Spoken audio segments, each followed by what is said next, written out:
watching Now You See TV, and this is a dream described by Mark Rogers, who we will have on later tonight to discuss in further detail. This is a dream of a false rapture that he believes will occur, and many have speculated in past times that this will in fact be reality. I'd already slept for about 6 hours. I woke up. Normally at that point I would have just gotten up for the day or put on a video. I laid back down just to say, hey, I'm just gonna have some God time, me and alone meditation. There's no way I'm getting back to sleep at this point. And as soon as I laid down, immediately I was gone.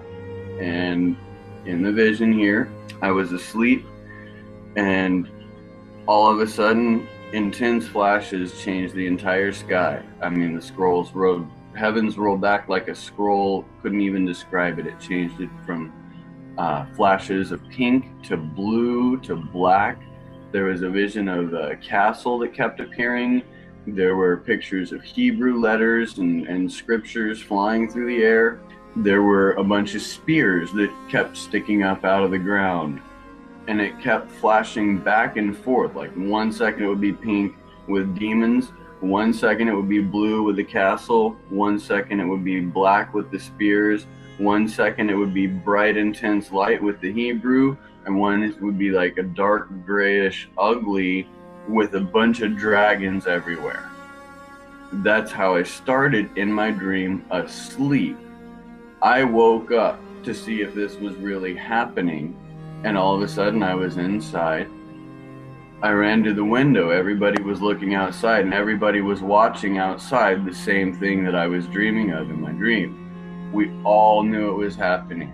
Like when you talk about every eye shall see, yeah, there was no mistaking what was going on.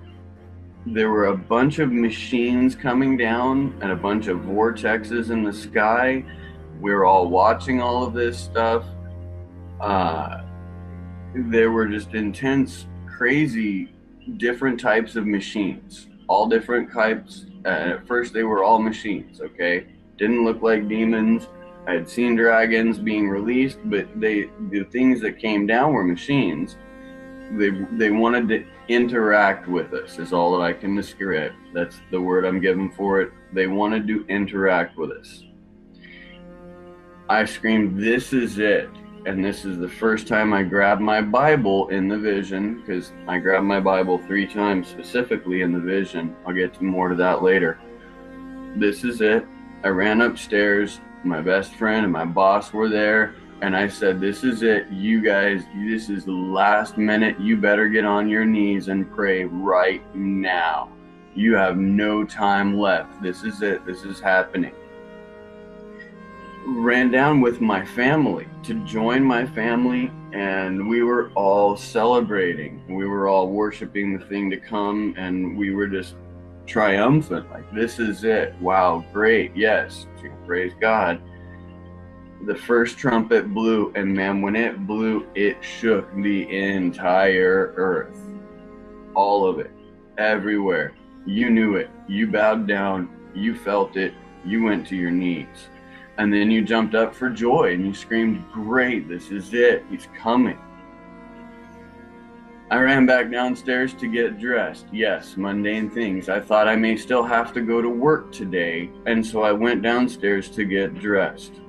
When I went downstairs to get dressed, I had to choose my Bible, and there were 2 Bibles on the stand. One of them was my Bible that I carry with me. It was my father's. It was handed down to me through my grandmother. That's the one I know and recognize and use. The other one, I knew it was a false Bible, but it was identical to the copy that I had. I had to look through them and find out which one had my father's notes in it to make sure I had the correct Bible, and grabbed it. I ran outside.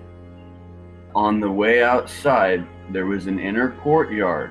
That's where my boss and everybody were, and they were watching kind of inside this courtyard exactly what was happening outside. The same flashes. The sky was pink with demons. The sky was blue with a castle, black with the spears. white with the Hebrew, gray with the dragons. It was intense, and it was everywhere.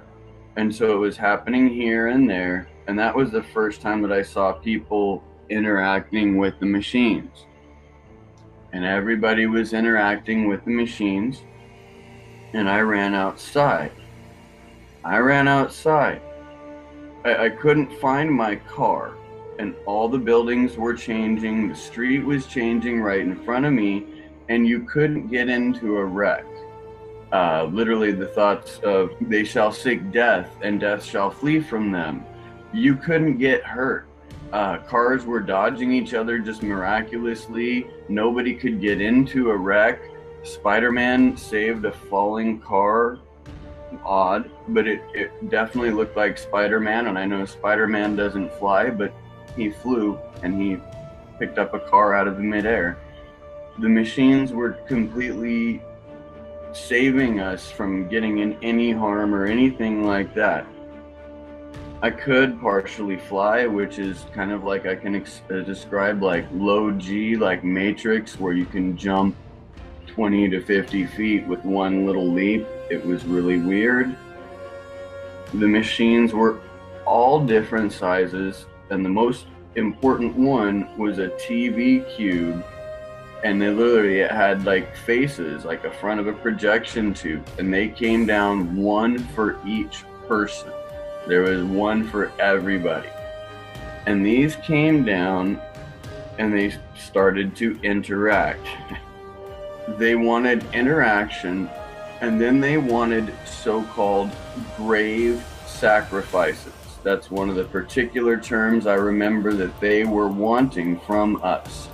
Grave, like buried in the grave or a gravestone, sacrifices. Take that as what you will. And I ran from that. But the other machines were not threatening that way. I can't describe it, but there were all different kinds of machines. And again, like one for everybody, 10 for everybody. They began interacting, and I began interacting. And as soon as I began interacting with the machine, thinking I'm getting saved, I realized I could still feel pain. And if I can still feel pain, I've not been healed or resurrected or anything yet. And I ran. And I ran back inside to my Bible. It's the other time that I ran directly to the Bible, and I screamed, "I will wait for Jesus." That's when everything changed. There was a seal in the sky that was revealed, and it was a pentagram that was multicolored, kind of like a Masonic bumper sticker with the different colors on the triangle pentagram. With the goat horns and all these demonic symbols, and that was displayed entirely across the sky. You couldn't see it until I had screamed that. As soon as that happened, everybody was gone because they had all interacted with the machines, my entire family. I was left alone with two strangers, an older man that's bald, I don't know, and a younger boy. And that's odd because I knew everybody else that was in my dream. I had not interacted with any strangers. I knew my family was gone. They all interacted. The things that happened after that got really grotesque and intense. And, we'll get into some details on that. But I knew interacting was wrong, and all of my friends and family were interacting. That's the only way I'll describe it for now. We couldn't escape, and we were running, and the buildings were changing, and that's all that I remember is we couldn't escape. And then at the very end, we were joined by one black woman who came with us, and she said, "At least you know what to look for."